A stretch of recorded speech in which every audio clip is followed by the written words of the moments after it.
Good morning and welcome everyone to Spirit Matters, your daily Bhakti Center podcast, where we talk about spiritual subject matters and how they relate to our everyday lives.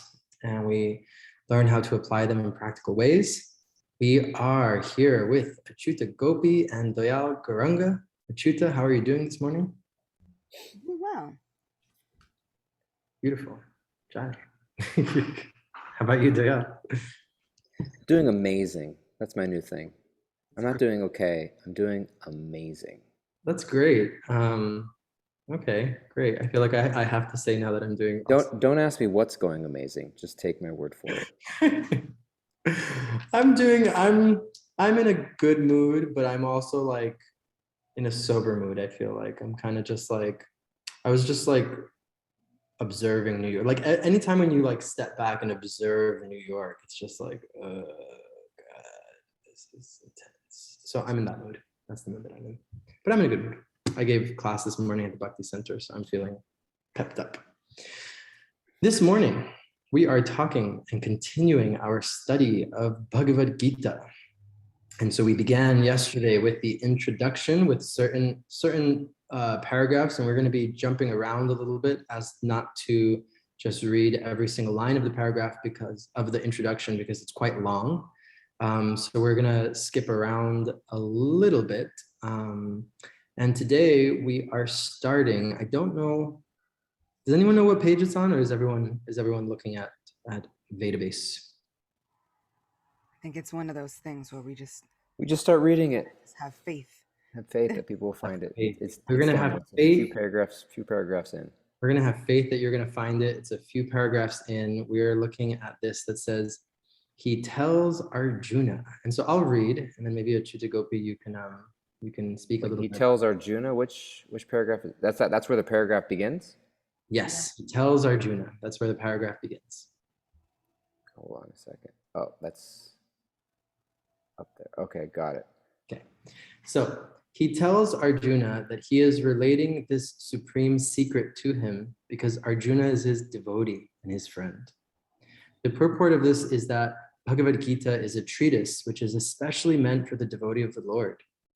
There are three classes of transcendentalists, namely the jnani, the yogi, and the bhakta, or the impersonalist, the meditator, and the devotee.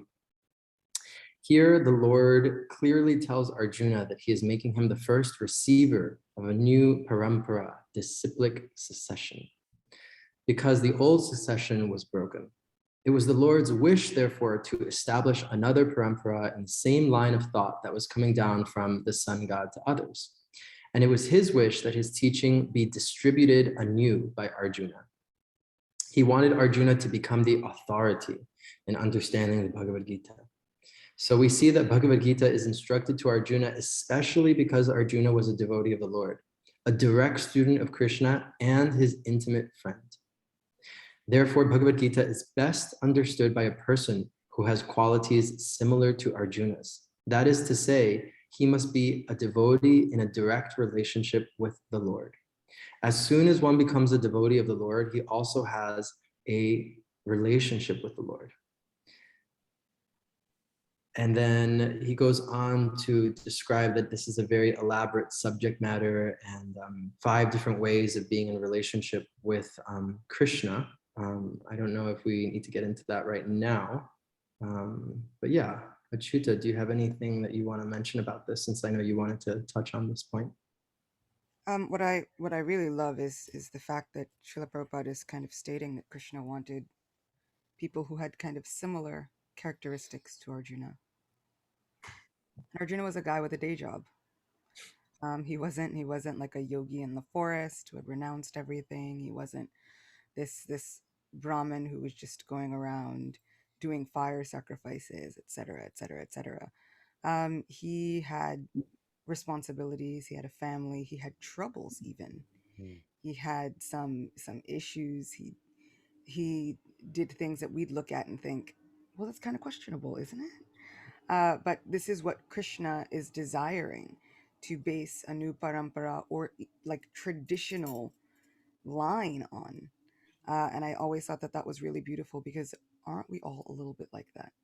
Just as a base fundamental structure of all of us, we have some of these qualities. We may not be the renounced people that we see as swamis, and that's okay. We may be people with responsibilities, and that's totally fine. We may be people who have to do something else that looks somehow other than Krishna consciousness, and that's fine. We may have people with we may be people with families. We may be people who have made mistakes. We may be people who have gone through tough times, and that does not exclude us from this transcendental knowledge. In fact, it actually makes us the perfect candidates.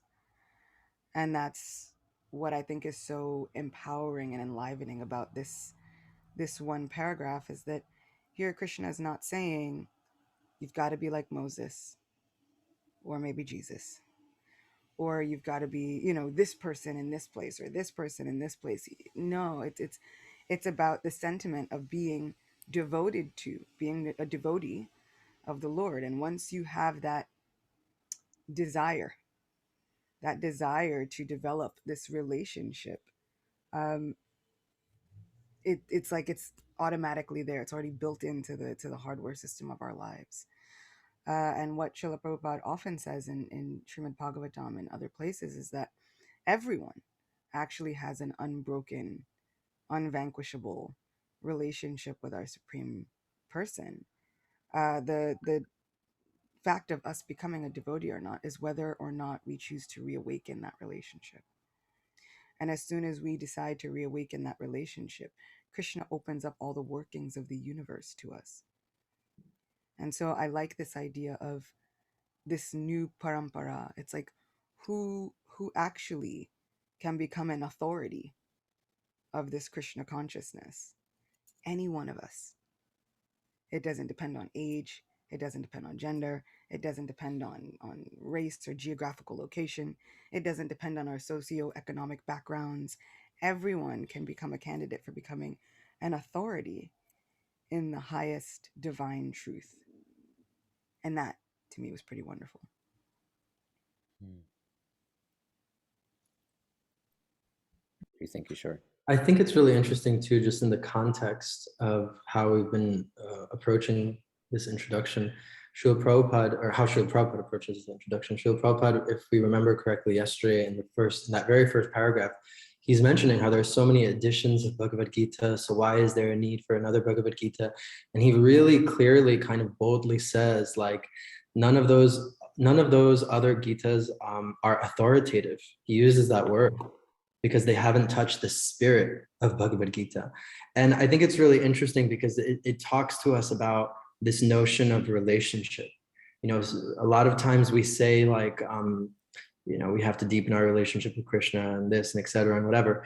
And I was teaching Bhagavatam class this morning, and it was really nice because one person there gave a nice comment afterwards. We were speaking about Krishna's pastime. This is the 10th canto of Srimad Bhagavatam, and it was a specific pastime where he's killing some demon. And I was giving like a very specific detail that was found in like some commentary by one of our, acharyas or past saintly teachers. And she was just saying, the person in the class, she was like, thank you for giving that like really, it seemed like a small detail, but actually it was really nice because it took me out of the vagueness of like, yeah, I have to surrender to Krishna, and yeah, my relationship with Krishna, but like, what does that actually mean? And she was saying like, it means these details. It means like knowing Krishna's personality, and knowing who he is, and knowing his humor, and knowing his instructions, and knowing his pastimes, knowing what he likes and what he doesn't like. And so I really love this paragraph too, actually, because Srila Prabhupada is clearly stating here that like, what does it mean to be authoritative? Like, what does it mean to be an authority on this Bhagavad Gita? And I think that that's really important for us as people who are trying to be devotees and trying to sincerely share this knowledge, because it's kind of like a guide, actually. It's like, okay, this is what you have to do. This is how you have to be. You have to be like Arjuna, and you have to have a nice, intimate relationship with Krishna. And I think just going, one last thing I'll say here is that the way we understand things on a material level with our mind. I think, I can't remember who was saying this. Maybe it was Udoyal. I'm not sure where this came from, but something along the line. No, it was definitely Udoyal, but I don't remember when you were saying this. But something about how like in psychology, like they go, you know, the body mind connection and like this problem between the body and the mind and etc. But it's like they don't go that one step further to the spirit or the soul, and spirituality does that, because spirituality understands, bhakti yoga understands that the mind is actually matter, right? I think you were saying this yesterday or in some conversation, that the mind is actually matter. So if we're trying to approach a purely spiritual subject matter with our minds, which is matter, and we're trying to judge and discern and opine and this and etc. and blah and whatever, you know, I can only get so far. But when I am, what's being said here is like when I'm taking on the qualities of Arjuna, of being a disciple of Krishna, of being completely surrendered to Krishna, of having devotion and a relationship with Krishna, then that's gonna go to the next level. Then I'm gonna really be able to understand, as he says in that first paragraph, the heart of the Bhagavad Gita. Because I think I said it yesterday, the mind-body problem. Yes, yes. The mind-body problem, looking it up. The mind-body problem is the problem of understanding what the relation between the mind and body is, or more precisely, whether mental phenomena are a subset of physical phenomena or not. See the idea of our thoughts, where do thoughts come from? I remember when I was in a psychology class, it was like if you close your eyes and you picture something, right? Let's say you picture a field, or you picture a tree, or you picture a lake, or you picture a memory, like where does that memory exist? You know, there's not like a screen in your mind or in your brain that is showing that memory. And so, you know, these kind of metaphysical questions, which in kind of can blow your mind according to like a physicist versus a material scientist, figuring it out. Whereas as yogis or spiritualists, we understand that there's a gross physical plane and there's a mental plane. They're both material, but there's a gross physical plane, and not like gross isn't like disgusting, but like tangible, physical, hardwired. And then there's the soft wire. There's the subtle realm of mind, intelligence, and false ego. And Krishna's urging us to not even approach Gita. Gita doesn't even exist on that level. We don't approach it with our mind. We approach it with our heart, which is the resting place of the soul. And so it's the mind-body problem. We have an answer to the mind-body problem.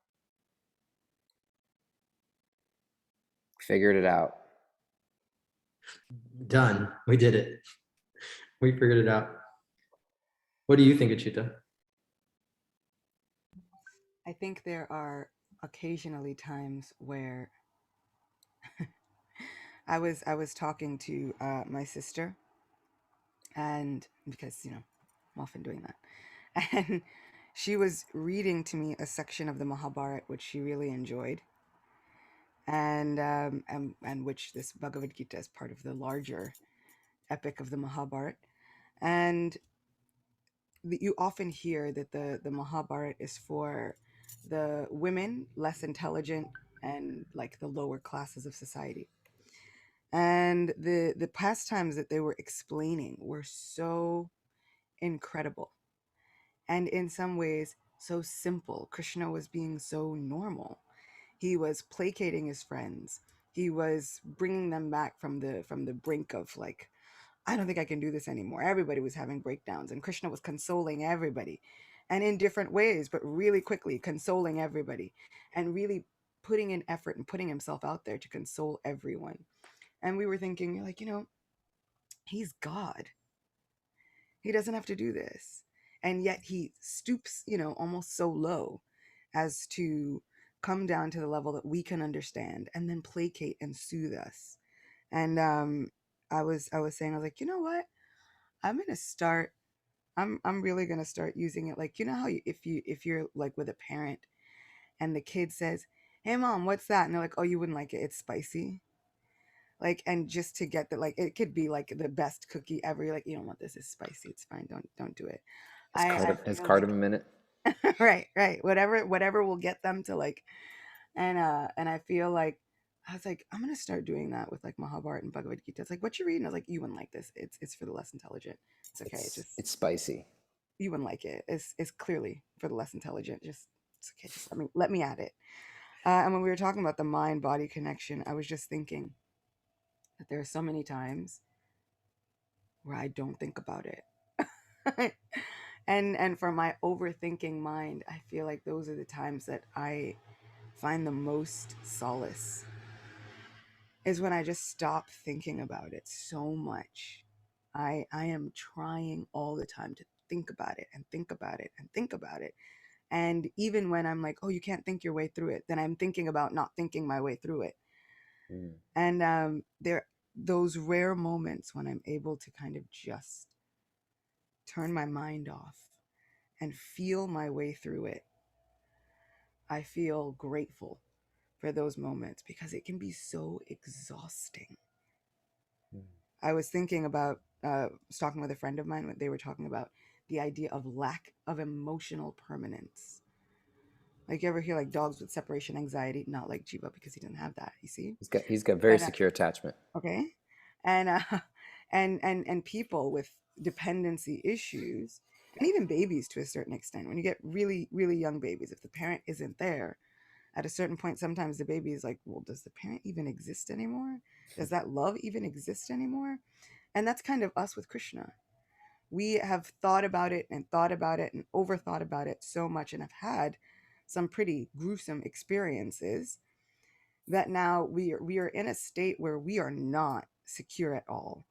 And we can think about it. It's like, well, if Krishna is not constantly telling me or reassuring me, does Krishna really care about me?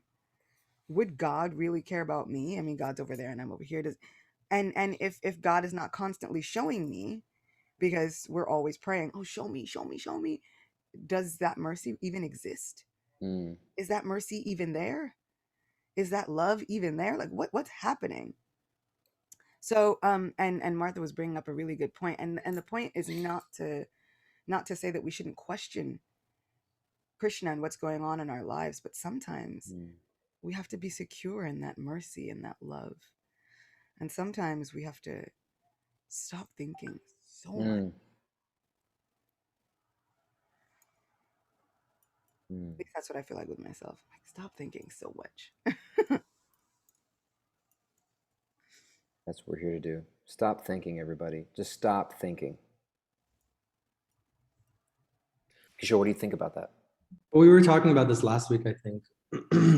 Just like overthinking and thinking that you can think your way out of your problems or think your way out of your anxieties or your depression or whatever might be going on in your life. I remember specifically I was talking about this last week because I led Tuesday Night Kirtan last week, and I was chanting this mantra: Krishna Keshava, Krishna Keshava, Krishna Keshava Pahimam, Rama Raghava, Rama Raghava, Rama Raghava Rakshamam. And so this idea that Krishna is our maintainer and our protector, and really, really doing what you need to do to believe that, because I think that there will be challenges in life that come and that shake your faith, that shake your beliefs, that, there will be times in your life when you think like, why is this happening to me? I can't go on anymore. This is too much. But just trusting that the deeper that relationship goes, as Srila Prabhupada is saying here in the purport, that like we have to have that deep connection, that deep relationship with Krishna. The deeper that relationship goes, then the less I'm going to be afraid, the less I'm going to, like freak out when things don't go according to plan. And when, because it can get really messy, like I'm speaking from personal experience. It can get really messy when you freak out, when things don't go your way, when things go bad. You can be negative and awful to yourself. You can be negative and awful to other people. Like it can just get all types of bad. And I think it's really important as devotees that we have to remember that, like, when those moments come, they're kind of a, I remember when I used to hear this, I didn't like hearing it, but now I'm kind of like, now that I've passed a few tests, I'm like, okay, yeah, like I get it. I get it. You know, I used to hate when people would tell me like, it's a test. It's a test when those bad moments come, etc. And, you know, when life comes to a head, that's when your Krishna consciousness is put to a test and see if, you know, I really didn't like hearing that because I don't like tests. But I think that there is a lot of truth behind that, because thinking of it less as like, you know, a test that God is like pulling strings and putting you through, but more of just like how real is my sincerity and my genuineness, you know, like how much do I mean what I'm saying? You know, I'm saying that I believe in Krishna. I'm saying that I study Bhagavad Gita and learning from it. I'm saying all these, I'm saying that I'm a devotee. And there are, you know, specific qualities and all of this stuff that kind of delineate what a devotee is like. And it's like, okay, well, when those challenges come, am I taking shelter of devotional life, of other devotees of Krishna, of the teachings, or am I just falling into anger, fear, you know, anxiety, all of this stuff? And it's not to say that like you're bad if you fall into anger and anxiety. It's more of just like the first step is recognizing it, you know? The first step is recognizing that it's like, oh, I am in a very angry state, right? I'm not angry, or like I am in an anxious state, or I am whatever, you know? It's like, okay, now I can work with this. Now I can like, you know, give this to Krishna and pray and etc. But I think when we let things kind of take over, it can get really dangerous, because that means that our faith is in material nature as opposed to Krishna. Mm.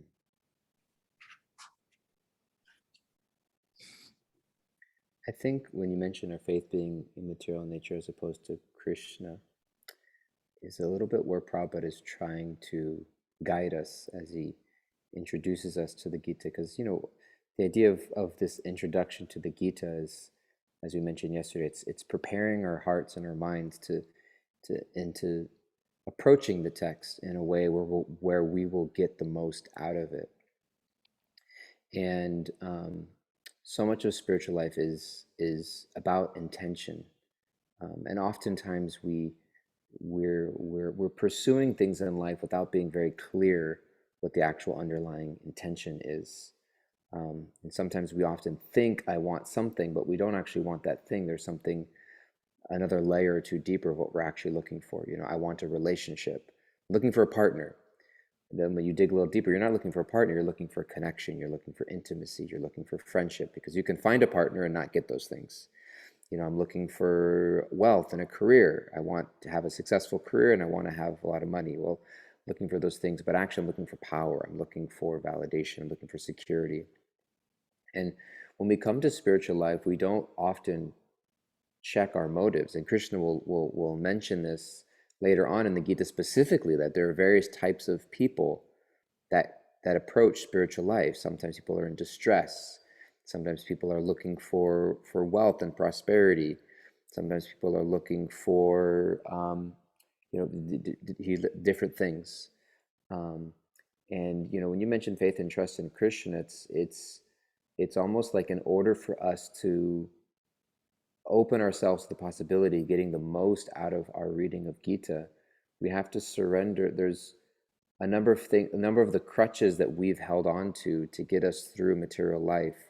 We have to be willing to set down a little bit in order to, you know, almost kind of like, I don't know if this analogy is the best analogy, but like a wounded animal that's nervous for anyone to come close, you know. But you're just trying to help actually, but are wounded. You're so scared to let anybody see what's hurt and close, and so you build all these guards. But it's actually in order to heal and get the most assistance, you have to trust that this person's trying to help you, and be willing to sort of like calm down and let your guard down a little bit. And so, you know, all of the guards of just chronic and blind doubt, all of the guards of having to figure it out on my own, of not believing in anybody and people are out to get you, etc.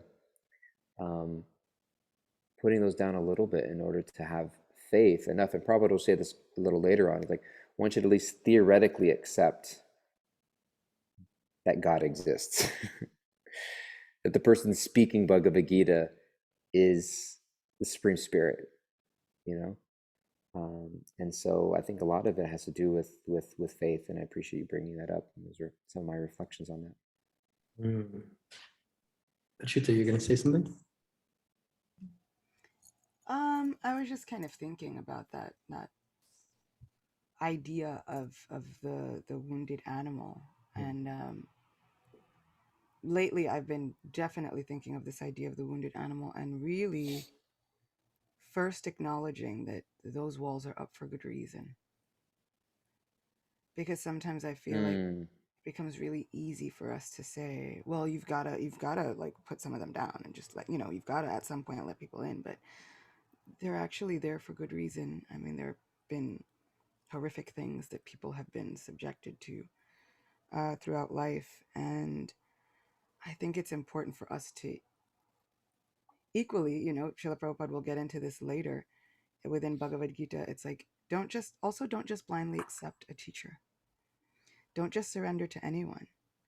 As life tests you, you should also test your teachers. Like, question, hear from them, see if it actually jives with your heart, see if it is actually speaking to you, see if this person actually genuinely seems out for your best interest, and then make that test of slowly lowering those walls, because this place can be a little bit daunting.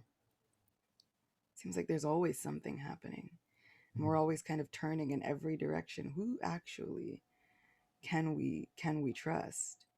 So I think it's important, especially within our spiritual lives, our material lives, whatever, our lives in general, is to really, sometimes it takes a second to step back and think about, okay, is this person worthy of my surrender? Has this person shown me that they're worthy of my surrender? Krishna usually has, over and over and over and over again. So it's the other people sometimes we come into problems with, but it's okay to ask that question. Is this person worthy of my surrender, my devotion, my collaboration?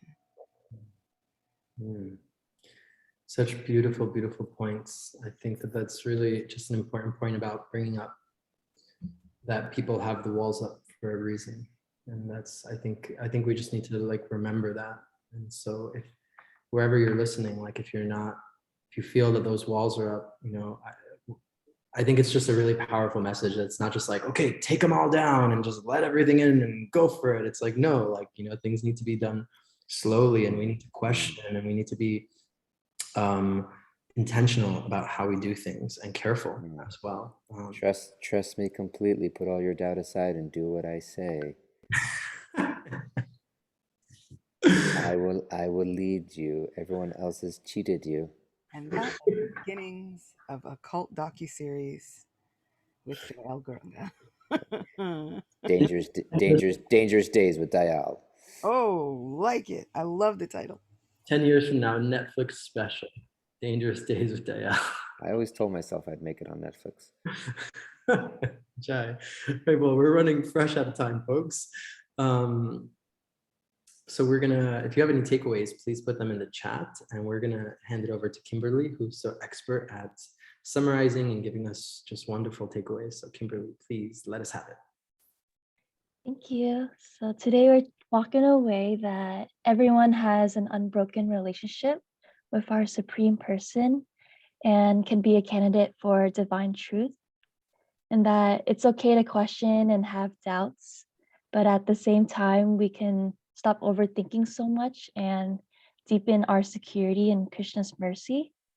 Instead of always approaching with our mind, we can instead approach with our hearts.